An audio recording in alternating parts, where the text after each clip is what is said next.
wabarakatuh. Perkenalkan, nama saya Meli Senja Indriani dengan NPM 30123057 dari kelas C223 Prodi Hukum Universitas Teknologi Digital. Di sini saya akan menjelaskan materi Ma'rifatul Quran yang saya ketahui untuk memenuhi tugas evaluasi tengah semester pendidikan agama Islam oleh dosen pengampu yaitu Bapak Irman Gojali, SE. Di video kali ini saya ingin mengajak kita semua untuk ngobrol santai tentang Ma'rifatul Quran atau mengenal Al-Quran. Kita sering banget dengar istilah ini, tetapi kadang kita hanya membaca Al-Quran tanpa benar-benar mengenal apa sebenarnya kitab yang kita baca setiap hari itu. Jadi di video ini saya ingin membahasnya secara sederhana supaya kita semua bisa lebih paham dan lebih dekat dengan Al-Quran. Yang pertama, Al-Quran itu apa sih? Al-Quran adalah kalam Allah atau perkataan Allah yang diturunkan kepada Nabi Muhammad SAW melalui malaikat Jibril.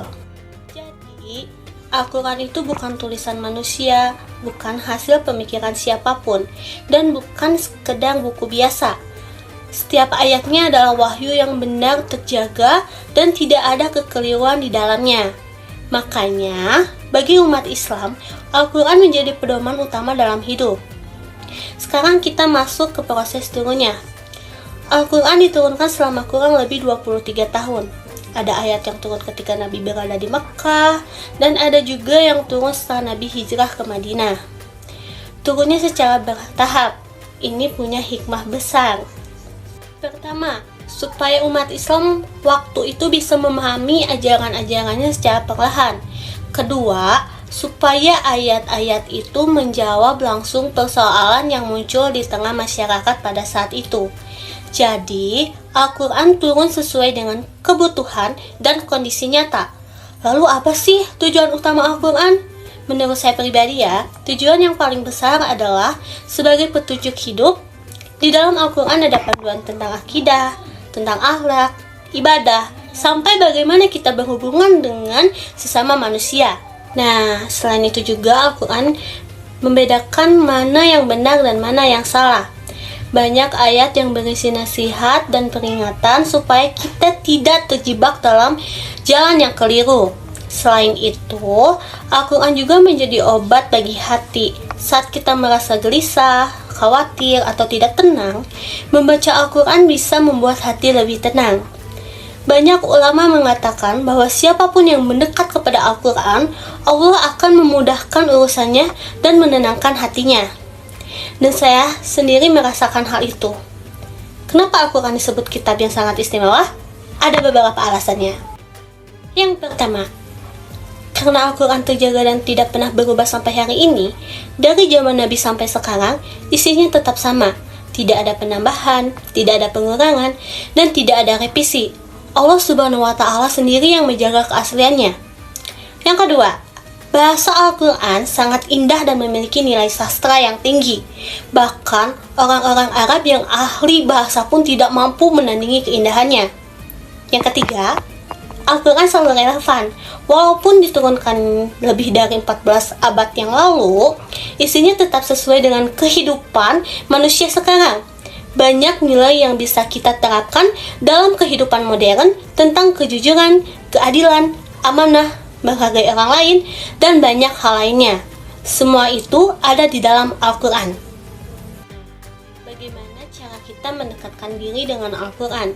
Sebenarnya ini sederhana ya. Kita bisa mulai dengan membacanya setiap hari meskipun hanya beberapa ayat. Setelah itu, coba pelajari maknanya. Karena kalau kita hanya membaca tanpa tahu arti, kita mungkin tidak menangkap pesan yang ingin Allah Subhanahu wa Ta'ala sampaikan.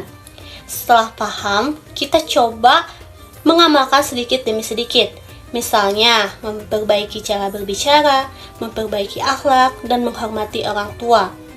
Kalau bisa, kita juga mengajarkan Al-Quran kepada orang lain. Walaupun hanya satu ayat, mengajarkan kebaikan itu bisa menjadi amal jariah bagi kita dan pahalanya terus mengalir. Teman-teman, Al-Quran itu bukan sekedar bacaan atau kewajiban. Al-Quran adalah cahaya yang Allah turunkan untuk membimbing manusia sampai akhir zaman.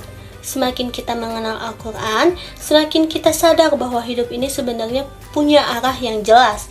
Ketika kita menjadikan Al-Quran sebagai pegangan hidup, insya Allah hati kita akan lebih tenang, urusan terasa lebih ringan, dan hidup kita menjadi lebih bermakna. Seperti yang dijelaskan dalam surat Al-Isra ayat 8 yang bunyinya, Inna hadzal Qur'ana yahdi lillati hiya aqwamu wa yubashshirul mu'minal ladzina yamaluna syarihati anna lahum ajran kabira. Yang artinya, sesungguhnya Al-Quran ini memberi petunjuk ke jalan yang paling lurus dan memberi kabar gembira kepada orang-orang mukmin yang mengajarkan kebajikan bahwa bagi mereka ada pahala yang sangat besar. Itu saja yang bisa saya sampaikan. Mohon maaf bila ada kesalahan. Semoga video ini bisa menjadi pengingat untuk diri saya sendiri dan juga untuk teman-teman semua, agar kita selalu berusaha dekat dengan Al-Quran. Terima kasih. Wassalamualaikum warahmatullahi wabarakatuh.